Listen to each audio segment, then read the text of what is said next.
आज हमारे पास एक ऐसी कहानी है जो शायद आपको रात में जगाए रखेगी। बरगद वृक्ष की आत्मा। ये सिर्फ एक भूतिया कहानी नहीं है, बल्कि डर की परतों को खोलने वाली एक केस स्टडी है। बिल्कुल। तो आज हम सिर्फ कहानी सुनाएंगे नहीं, हम इसके हर पेज को खोलेंगे। ये समझेंगे कि लेखक ने डर को एक किरदार की तरह कैसे गढ़ा है और कौन सी मनोवैज्ञानिक चालें इसे इतना असरदार बनाती हैं। और इसकी शुरुआत ही ऐसी लाइन से होती है जो सीधे रोंगटे खड़े कर देती है। हाँ। शाम के बाद उस पेड़ की तरफ मत देखना, वो तुम्हें देख लेता है। इस एक लाइन में ही कितना कुछ छिपा है। एक चेतावनी, एक रहस्य और ये एहसास कि आप पर नजर रखी जा रही है। बिल्कुल। और ये बात बहुत दिलचस्प है कि कैसे भारतीय लोक कथाओं में बरगद का पेड़ सिर्फ एक पेड़ नहीं होता, वो ज्ञान का, जीवन का और साथ ही अंधेरे रहस्यों का भी प्रतीक है। सही कहा। इस कहानी में लेखक ने पेड़ को सिर्फ एक लोकेशन नहीं, बल्कि कहानी का आप कह सकते हैं मुख्य विलन बनाया है। एक ऐसा शिकारी जो इंतजार करना जानता है। चलिए इसी शिकारी के पहले शिकार से शुरू करते हैं। आरव, जो शहर से लौटा है, पढ़ा लिखा है और इन सब बातों को अंधविश्वास मानता है। हाँ, ये सेटअप तो क्लासिक है। बिल्कुल, जिसे हम शहरी बनाम ग्रामीण का द्वंद्व कह सकते हैं। आरव का ये अविश्वास उसे एक आदर्श पात्र बनाता है, क्योंकि जब उसका सामना अलौकिक घटनाओं से होगा तो उसका टूटना ज्यादा असरदार होगा। हाँ, और ये कहानी की बनावट का एक जरूरी हिस्सा है। आरव एक तरह से हमारा प्रतिनिधि है, एक तार्किक इंसान। इसलिए जब उसका यकीन डगमगाता है तो हमारा भी डगमगाता है। कहानी में जो पहली मुठभेड़ होती है वो किसी भूत को दिखाकर नहीं डराती। नहीं, बिल्कुल नहीं। एक तूफानी रात, सुनसान रास्ता और हवा न चलने के बावजूद पेड़ का हिलना, ये बेचैनी पैदा करने की कला है। और फिर वो पल आता है जो सब कुछ बदल देता है। कोई उसका नाम पुकारता है, आरव। हाँ, आरव। एकदम धीमी पास से आती हुई आवाज। यहां मुझे जो बात सबसे कमाल की लगी वो ये है कि लेखक ने किसी राक्षस को दिखाने के बजाय सिर्फ एक आवाज का इस्तेमाल क्यों किया। इसका मनोवैज्ञानिक असर क्या होता है? ये एक बेहतरीन सवाल है। देखिए, एक अनजान शक्ल का डर बाहरी होता है, लेकिन एक जानी पहचानी आवाज या अपना नाम सुनना, ये एक अंदरूनी हमला है। अच्छा। ये डर की सबसे पर्सनल फॉर्म है। नाम हमारी पहचान का हिस्सा होता है। जब कोई अनजानी ताकत आपका नाम लेती है तो वो कहती है, मैं तुम्हें जानता हूं, तुम मुझसे छिप नहीं सकते। वाह। ये आरव के सुरक्षित दुनिया पर पहला सीधा हमला है और ये दिखाता है कि पेड़ सिर्फ एक पेड़ नहीं, बल्कि एक इंटेलिजेंट एंटिटी है। सही कहा। ये ऐसा है जिसे पेड़ कह रहा हो, तुम्हारा तर्क तुम्हें नहीं बचा पाएगा। और इस घटना का असर हमें तुरंत आरव के व्यवहार में दिखने लगता है। बिल्कुल। कहानी बताती है कि वो बदल जाता है।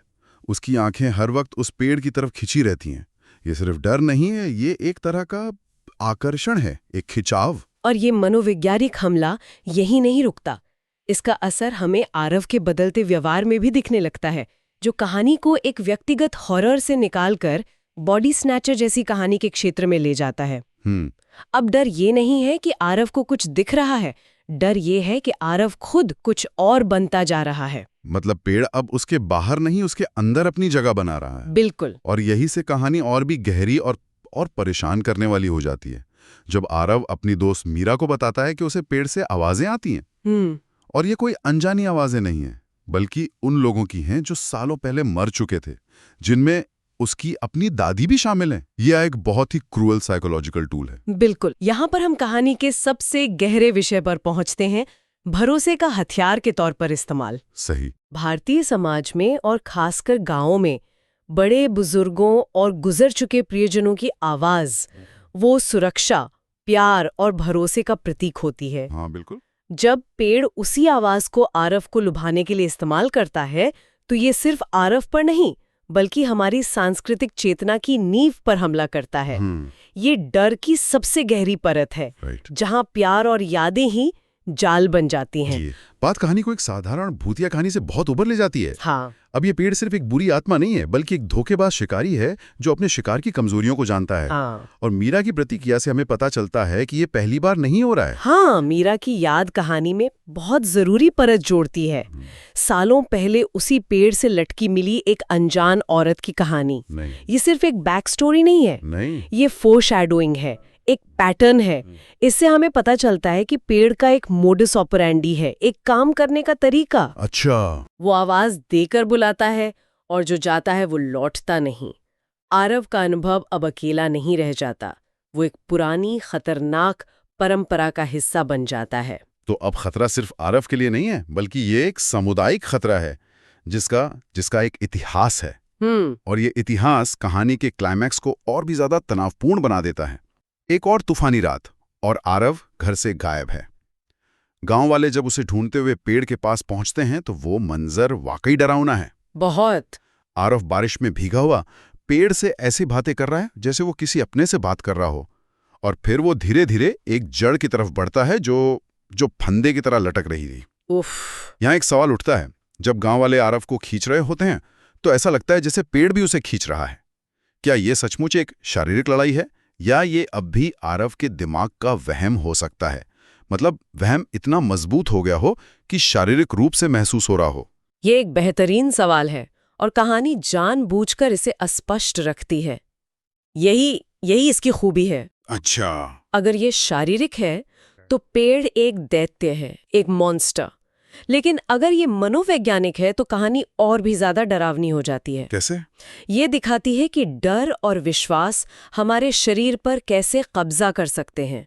हो सकता है कि आरव को इतना यकीन हो गया हो कि उसे पेड़ बुला रहा है कि उसका अपना शरीर ही उसके खिलाफ काम कर रहा हो। दोनों ही संभावनाएं रोंगटे खड़े कर देने वाली हैं। और फिर किसी खींचतान के बीच कहानी का सबसे बड़ा पल आता है। हाँ। गांव की सारी बत्तियां बुझ जाती हैं, हवा रुक जाती है, और उस सन्नाटे में पूरे गांव को पहली बार उस पेड़ की आवाज सुनाई देती है। एक नहीं, कई आवाजें एक साथ। उसे छोड़ दो। ये टर्निंग पॉइंट है।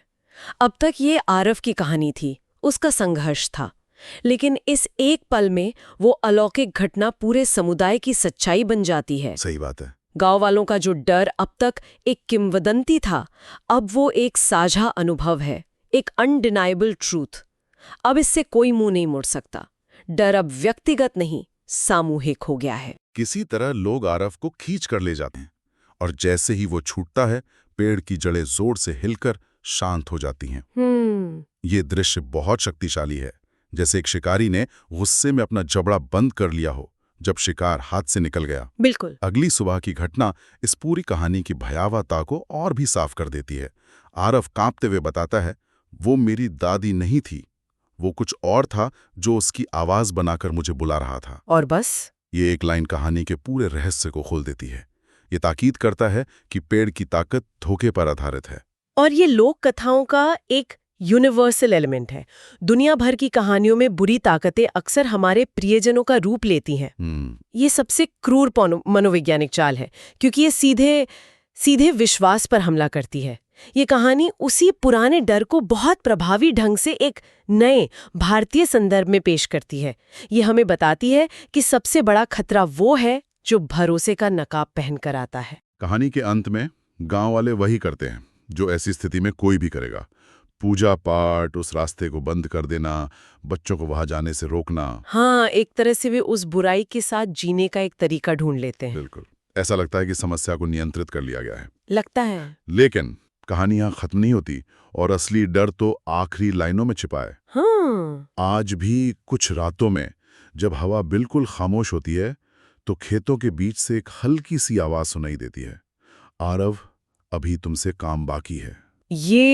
ये अंत किसी भी जंप स्केयर से ज्यादा डरावना है। बहुत ज्यादा। ये अंत बेहद शक्तिशाली है, क्योंकि ये कोई समाधान नहीं देता। ये एक ठहराव है।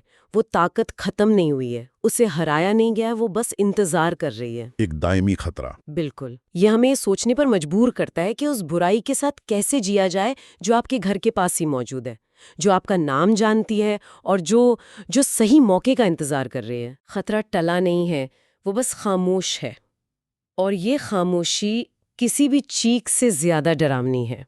तो इस कहानी का अंत कोई जवाब नहीं देता, बल्कि सुनने वालों के मन में एक गहरा, बेचैन करने वाला सवाल छोड़ जाता है। बिल्कुल।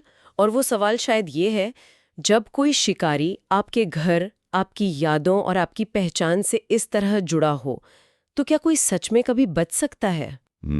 या फिर हम सब अपनी जिंदगी उस अनदेखे खतरे के साए में ही गुजार देते हैं, बस इस उम्मीद में कि वो हमें दोबारा ना पुकारे।